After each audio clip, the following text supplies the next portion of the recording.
Rosalie, bakit pinalagaan ng kongresista ang description ni VP Sara sa impeachment na bloodbath sa impeachment trial?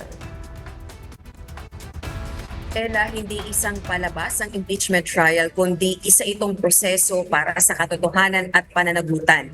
Yan ang giit ni House Deputy Majority Leader Iloilo 3rd District Representative Lawrence Defensor na isa rin sa mga kabilang sa House Prosecution Panel. Tugon niya yan sa sinabi ni Vice President Sara Duterte na gusto niya ang isang impeachment trial dahil gusto niya ng bloodbath.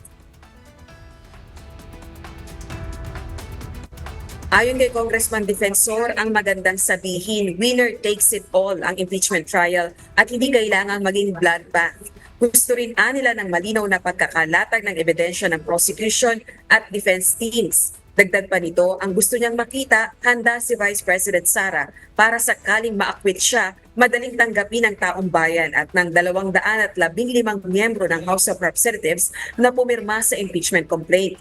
Hiling din ito, huwag pakialaman ng Korte Suprema ang impeachment trial dahil isaan niya itong political process.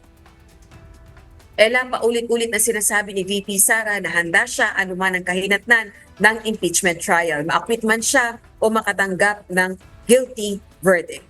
Balik sa iyo, Ella. Maraming salamat, Rosalie Coz.